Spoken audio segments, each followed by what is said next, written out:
Anda kembali menyaksikan debat ketiga calon gubernur dan calon wakil gubernur DKI Jakarta pemilihan tahun 2024. Dan pada segmen kedua ini calon gubernur akan menjawab pertanyaan yang telah dibuat oleh tim panelis yang dibentuk oleh KPU Provinsi DKI Jakarta.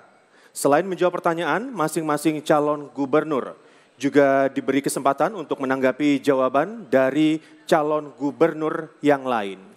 Ya, dan untuk memastikan debat ini berlangsung adil, maka pertanyaan untuk masing-masing subtema akan dilakukan pengundian.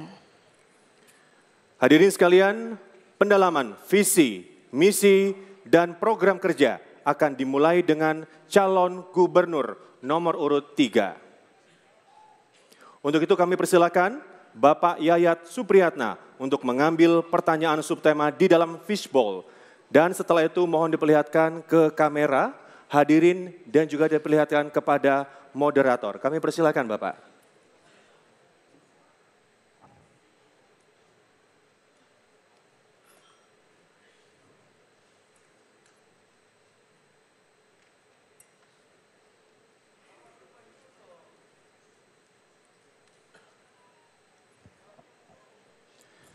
Dan subtemanya adalah Kota Layak Huni dan Penataan Ruang Terbuka Hijau. Ya, dan sebelum masuk ke pertanyaan, mari kita juga akan saksikan video dari subtema berikut ini.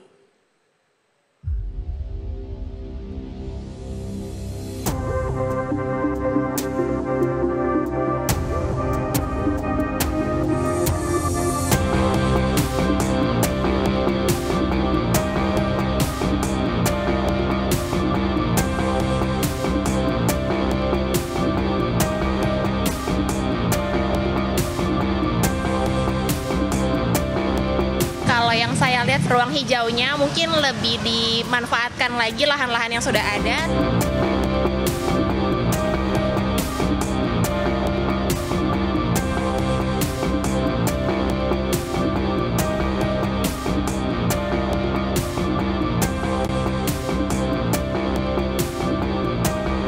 Karena Jakarta perlu lahan hijau terutama untuk udara yang segar, juga penyerapan air yang baik. Dan selanjutnya kami persilakan kepada Bapak Anton Aliabas untuk mengambil undian daftar pertanyaan dari fishbowl dan kemudian diperlihatkan ke kamera, hadirin dan juga kepada kami selaku moderator. Dan undian yang diambil adalah huruf B. Itu artinya adalah amplop B untuk subtema Kota Layak Huni dan Penataan Ruang Terbuka Hijau. Saya akan ambil amplopnya. Amplop masih tersegel, itu artinya pertanyaan masih belum dibuka dan masih terjamin kerahasiaannya. Dan kita akan membacakan pertanyaan yang masih disegel dan kami ingatkan kepada calon gubernur untuk mendengarkan dengan seksama karena pertanyaan hanya akan dibacakan satu kali saja. Pertanyaan untuk calon gubernur nomor urut 3, Bapak Pramono Anung. Saya buka amplopnya.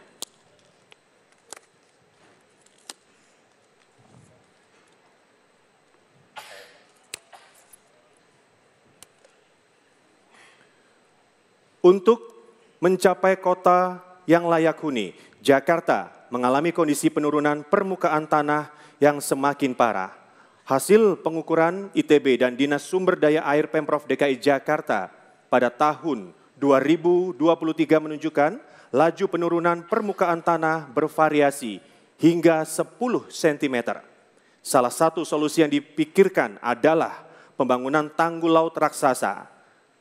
Selain efektivitasnya diragukan dalam jangka panjang, sejumlah riset memprediksi tanggul laut raksasa ini dapat memperparah banjir di kawasan pesisir, rusaknya ekosistem, serta potensi kerugian ekonomi di sektor perikanan hingga penurunan kualitas air laut. Pertanyaannya, apa sikap Anda terkait rencana proyek pembangunan tanggul laut raksasa tersebut? Waktu Anda menjawab 2 menit dimulai dari Anda berbicara. Dan untuk itu kami persilahkan. Giant Seawall Project sudah masuk PSN. Sehingga dengan demikian saya sebagai gubernur, pasti saya akan taat azas, mengikuti apa yang menjadi keputusan pemerintah pusat.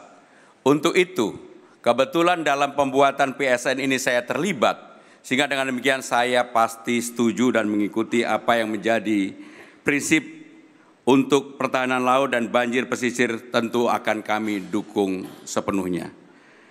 Pemerintah Jakarta sekarang ini harus bertanggung jawab kurang lebih 11,1 kilometer yang belum terselesaikan.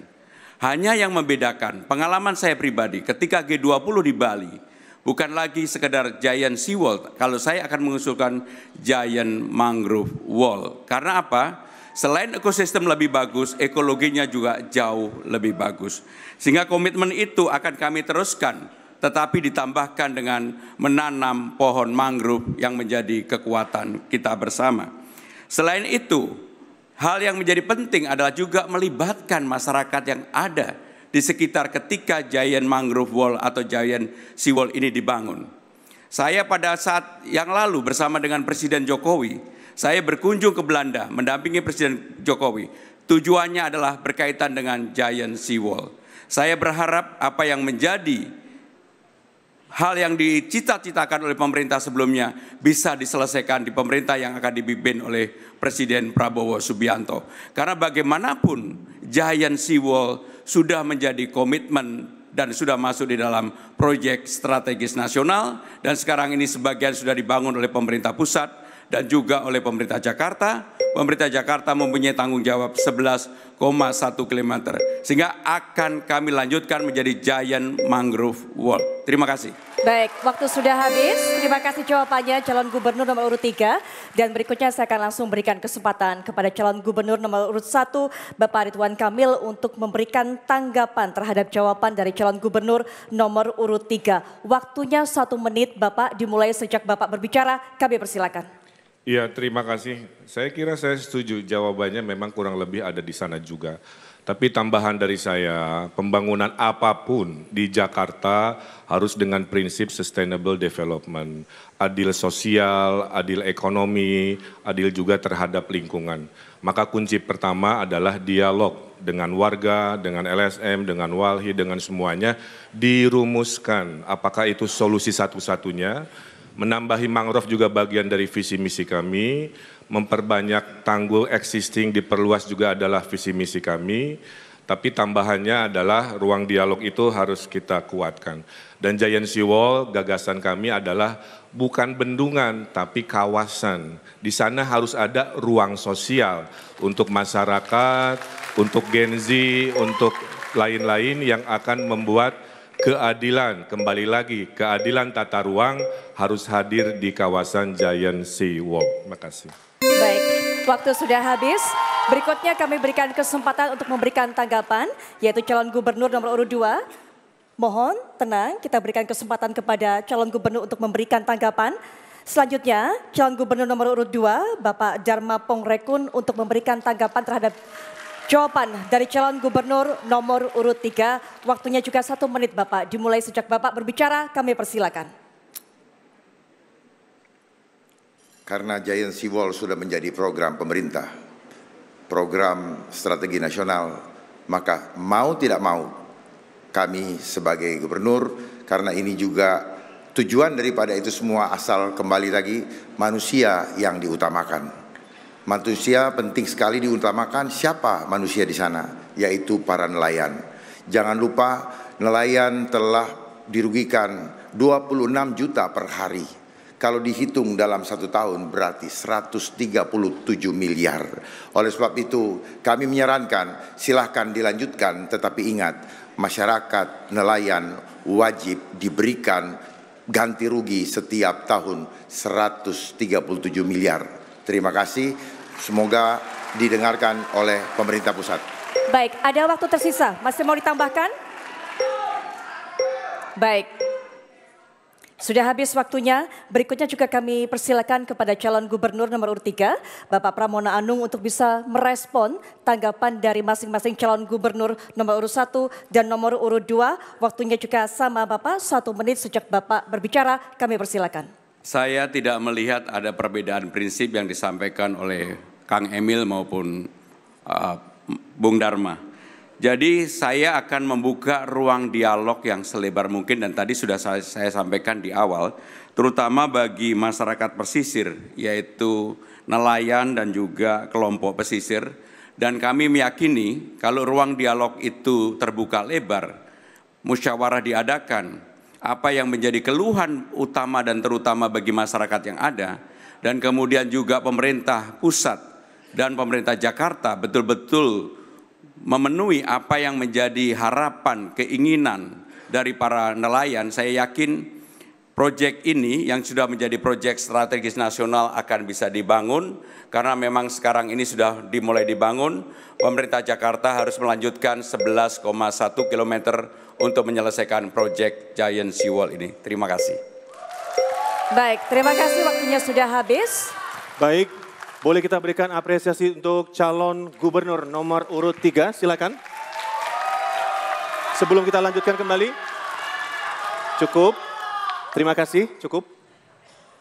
Baik, selanjutnya kita beralih ke pertanyaan kedua untuk calon gubernur nomor urut 1, Bapak Ridwan Kamil. Untuk itu kami persilakan kepada Bapak Hari Ara Huta Barat untuk mengambil pertanyaan subtema di dalam fishbowl. Dan mohon Bapak nanti diperlihatkan ke kamera, ke hadirin dan juga kepada kami selaku moderator. Kami persilakan.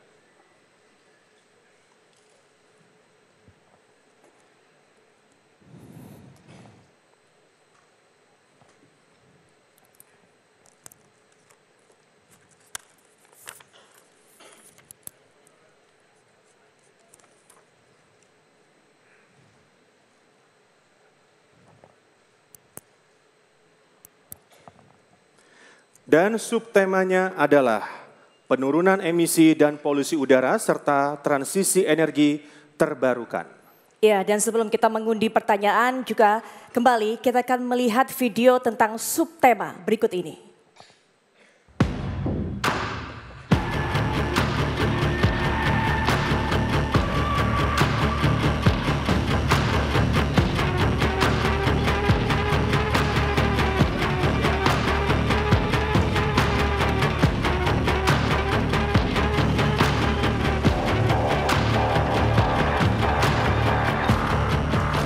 Akhir-akhir ini makin buruk untuk kualitas udara Jakarta. Karena memang betul polusinya tuh cukup ngeganggu. Semakin kesini makin banyak juga yang mungkin dari beberapa temanku juga mengidap ISPA ya. Zat pembuangan itu mungkin bisa diatur lagi dengan kebijakan yang memang lebih pro ke masalah kesehatan. Dengan memberikan kebijakan industri ya, ataupun pembangunan bisnis yang green economy. Semoga gubernur selanjutnya itu bisa menambah pepohonan dan mengurangi kendaraan yang melalui Jakarta.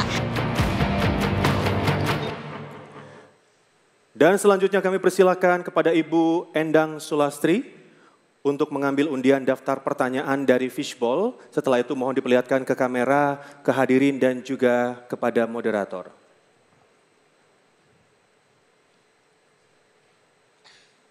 Dan undian pertanyaan adalah huruf A, itu artinya adalah amplop A untuk subtema penurunan emisi dan polusi udara serta transisi energi terbarukan.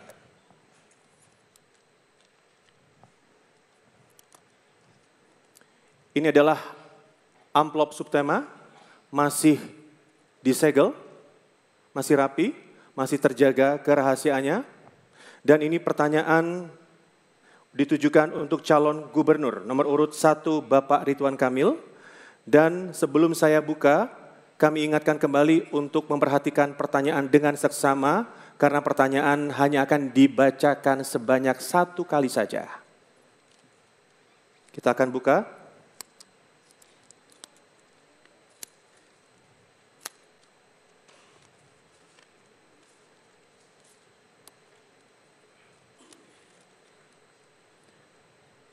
Berdasarkan data Polda Metro Jaya pada bulan Mei 2024, total kendaraan tercatat lebih dari 24 juta unit yang memberikan sumbangan emisi gas rumah kaca. Oleh karena itu, konsep transportasi ramah lingkungan bukan hanya sekedar penggunaan kendaraan yang ramah lingkungan, namun juga mengurangi jumlah kendaraan melalui penyediaan layanan transportasi umum yang tidak menghasilkan emisi gas rumah kaca dan membatasi usia kendaraan di wilayah Jakarta. Pertanyaannya, dalam upaya mewujudkan kota hijau, strategi dan langkah apa yang akan Anda ambil guna mendukung penggunaan transportasi ramah lingkungan? Waktu menjawab 2 menit dan akan dimulai sejak Anda berbicara. Kami persilakan Bapak. Terima kasih. Pertanyaan tadi sama datang dari ketidakadilan tata ruang, baik warisan masa lalu maupun sekarang. Karenanya kita mulai dari yang substansial, yaitu mengatur lagi tata ruang. Kami akan memperbanyak hunian di tengah kota, kami akan memperbanyak ruang kerja di pinggiran kota. Sehingga ada alternatif warga untuk tinggal, bekerja, berekreasi di jarak yang dekat. Itu akibatnya akan mengurangi pergerakan. Pergerakan berkurang, otomatis polusi juga insya Allah akan berkurang. Yang kedua, kita selesaikan jangka pendek dengan strategi hijau. 3 juta pohon, pasangan Ridho siap komitmen menurunkan suhu 2 derajat, menurunkan polusi cukup signifikan seperti kota Medellin di Kolombia, tidak hanya di jalan tapi juga di atap-atap gedung. Sehingga efek gas rumah kaca bisa dikurangi. Kenapa panas, kenapa polusi? Kebanyakan gedung, kebanyakan beton, kekurangan pohon. Nah inilah nanti dalam anggaran 1 miliar 1 RW, sebagian penghijauannya akan dilakukan serentak oleh 2.700 RW. Yang berikutnya adalah transportasi diluaskan, Jaklingko diluaskan sehingga ada alternatif yang lebih luas. Konversi dari BBM ke motor atau kendaraan listrik kita insentifkan. Ojol-ojol yang 1 juta siliweran akan kita beri insentif mengubah mesin BBM ke motor listrik. Kemudian kita kampanyekan energi solar, bangunan Jakarta banyak sekali, energi terbarukan, dan kita akan melakukan satu inovasi yaitu climate budget. Anggaran Pemprov Jakarta akan dibikin inovatif, setiap sennya bisa di-tracking untuk mengurangi karbon, ujung-ujungnya mengurangi polusi di Jakarta. Terima kasih. Baik. Ya, terima kasih calon gubernur nomor urut 1 sudah memberikan jawaban, dan jawaban ini tentunya akan diberikan tanggapan oleh calon gubernur nomor urut 2 Bapak Dharma Pongrekun. Waktunya 1 menit sejak Bapak berbicara, kami persilakan. Baik, terima kasih. Solusi untuk mengatasinya, kami sudah membuat ada 8 langkah sebagai berikut. Pertama, kurangi kemacetan dengan teknologi tanpa lampu merah. 2, prioritaskan transportasi umum. 3, siapkan energi terbarukan seperti biodiesel mandiri. Bisa dari rumput laut, bisa dari nipah, bisa dari bakau.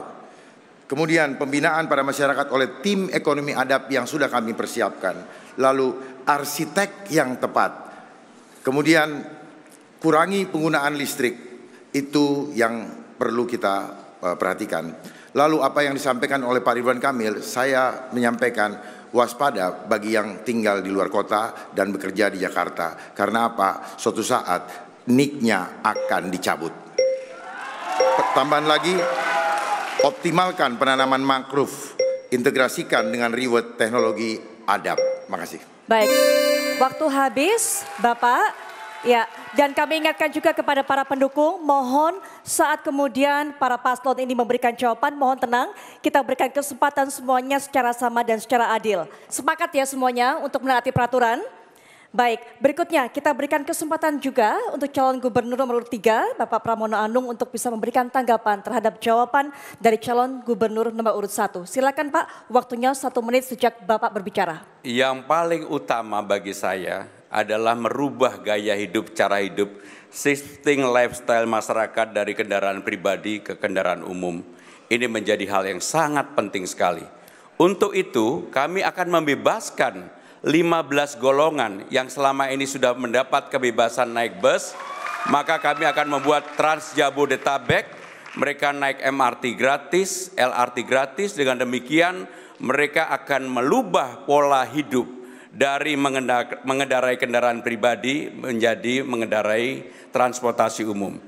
Untuk 500 meter dari rumah masing-masing yang tinggal di Jabodetabek, Bekasi dan semuanya, kami akan buatkan yang namanya ride and park, sehingga orang ada kepastian.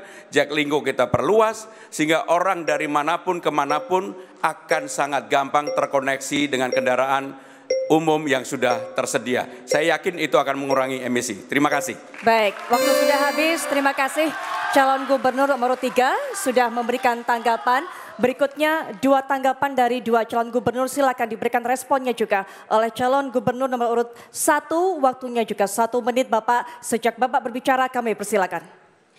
Ya, terima kasih. Tadi ide-idenya juga saya kira sangat relevan. Saya tambahkan kembali ketidakadilan tata ruang, selain tinggal bekerja berekreasi satu wilayah, juga kita akan pergilirkan work from home, sebuah gaya hidup baru pasca Covid, tetap produktif.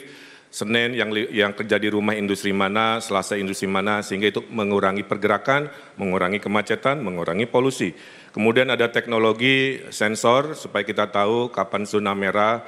Yang ketiganya ada truk embun, sudah dilakukan di kota-kota di Cina, tiap pagi disemprot, ngambil kotoran udara, kemudian akhirnya jadi jernih. Yang terakhir, kita nanam pohon sama-sama, karena rumus Ridho itu adalah DKI, desentralisasi, kolaborasi, inovasi. Kita pasti bisa kasih uang kepada yang menanam dengan mengkonversi cara menanam ruang hijau privat ke carbon trading. Kita daftarkan oleh inovasi aplikasi sehingga hijaunya ada, polusi bersih, cuannya juga, uangnya ada untuk seluruh rakyat Jakarta.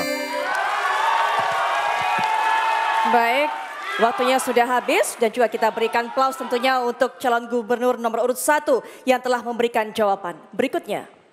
Baik, sebelum kita lanjutkan, boleh diberikan apresiasi terlebih dahulu untuk calon gubernur nomor urut 1, silakan. Baik, terima kasih, kita lanjutkan kembali. Baik, selanjutnya kita beralih ke pertanyaan untuk calon gubernur nomor urut 2, Bapak Dharma Pongrekun. Untuk itu kami persilakan kepada Bapak Karyono Wibowo untuk mengambil pertanyaan subtema di dalam fishbowl, setelah itu diperlihatkan ke kamera, ke hadirin dan juga kepada kami selaku moderator. Silakan Bapak.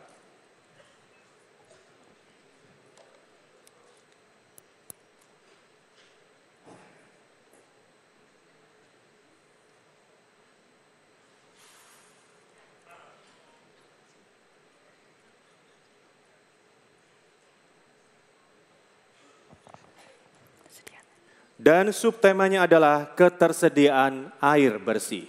Sebelum kita melakukan pengundian pertanyaan, kita juga akan lihat kembali video yang berkaitan dengan subtema berikut ini.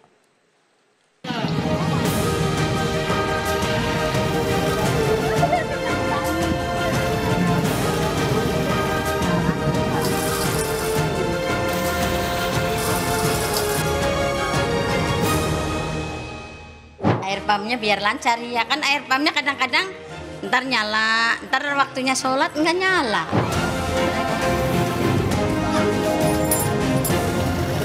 Sebagai warga itu mengharapkan perusahaan air minum gitu dari swasta itu memang udah masuk, tapi ini belum semuanya.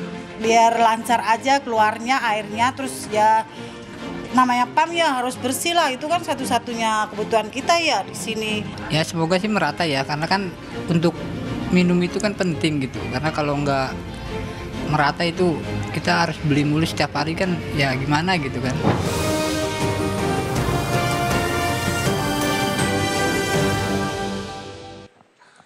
Dan selanjutnya kami persilakan kepada Bapak Arisman untuk mengambil undian daftar pertanyaan di dalam fishbowl dan kemudian diperlihatkan ke kamera, ke hadirin dan juga kepada kami selaku moderator.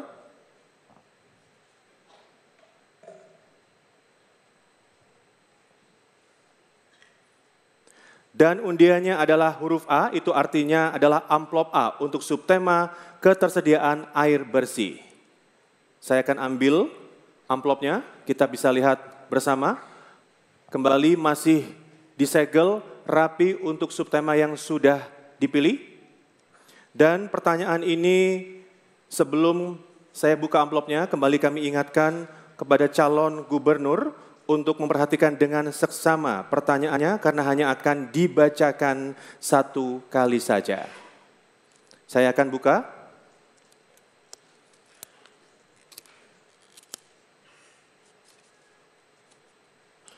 Dan pertanyaan ini untuk calon gubernur nomor urut 2, Bapak Dharma Pongrekun.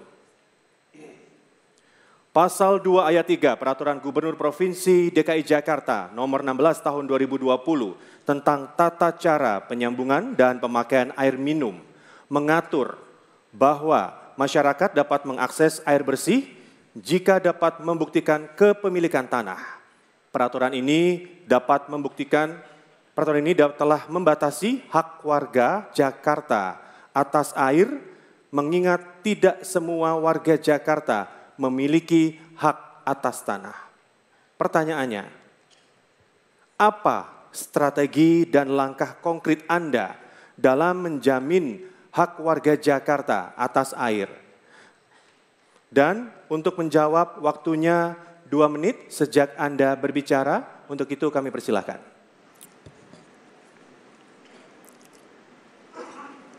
Minggu pertama di saat nanti kami menjabat, yang pertama kami akan lakukan normalisasi di 13 sungai yang ada.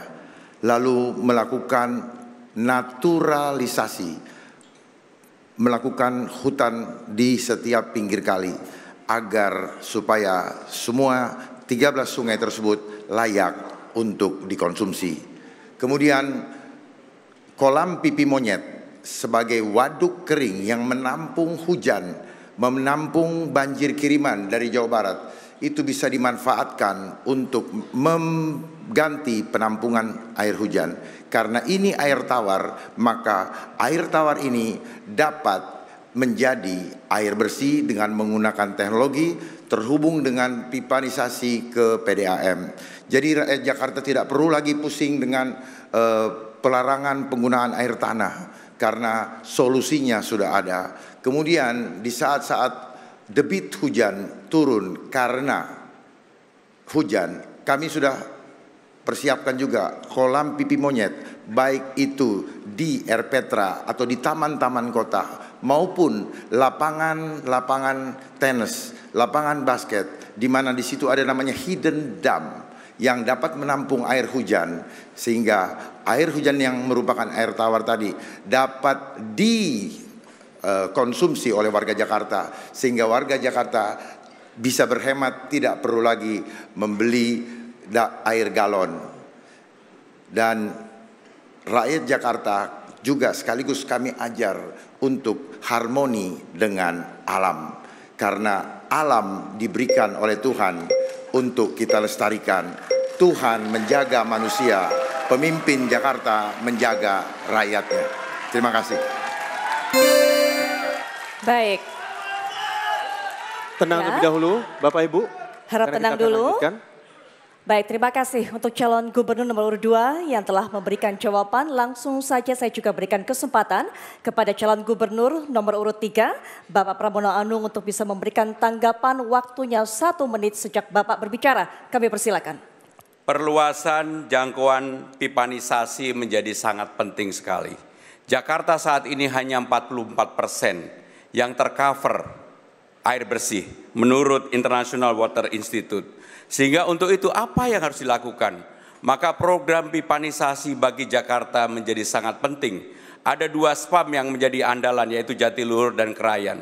Kalau itu bisa dilakukan, saya meyakini bahwa untuk kebutuhan masyarakat yang selama ini belum memperoleh, seperti yang saya sampaikan di dalam visi misi tadi, mudah-mudahan di tahun 2029 semua masyarakat Jakarta 100% sudah bisa menerima air di manapun mereka berada.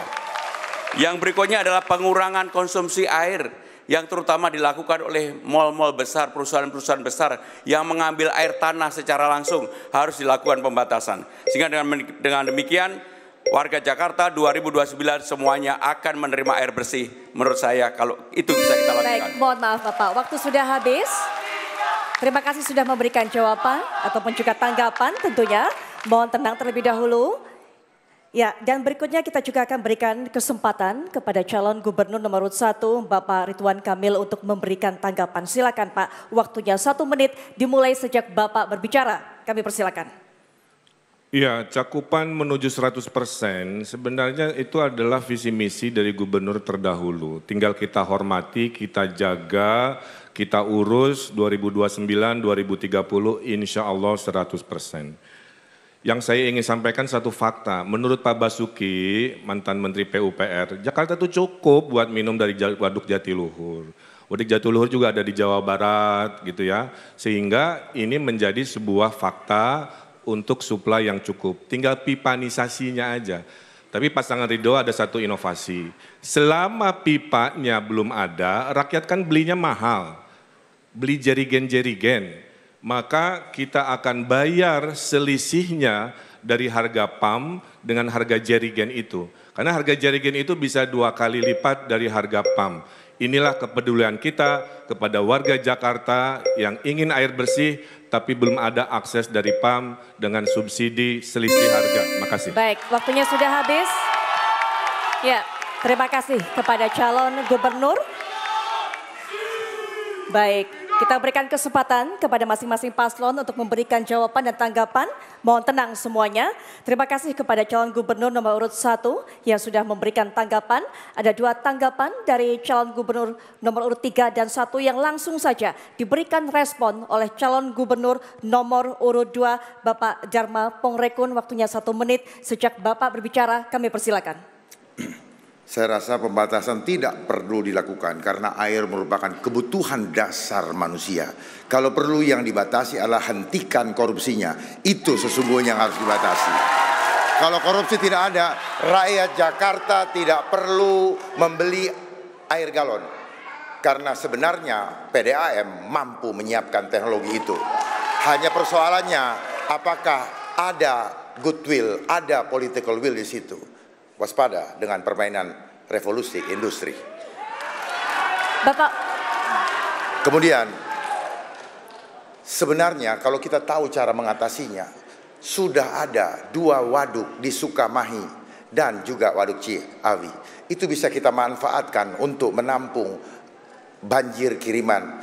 Mulai sekarang saya mengajak, mari kita tidak menganggap banjir itu musibah, tapi mari kita menganggap banjir itu adalah rezeki dari Tuhan, sehingga sikap alam terhadap kita kepada alam akan menentukan hasilnya. Baik, waktu sudah habis, Bapak mohon maaf. Kita berikan aplaus tentunya untuk calon gubernur nomor 2 yang sudah memberikan jawaban. Baik, boleh kita berikan apresiasi sekali lagi untuk seluruh para calon gubernur DKI Jakarta. Silakan berikan apresiasi. Baik, cukup Bapak Ibu, kita akan lanjutkan kembali. Terima kasih.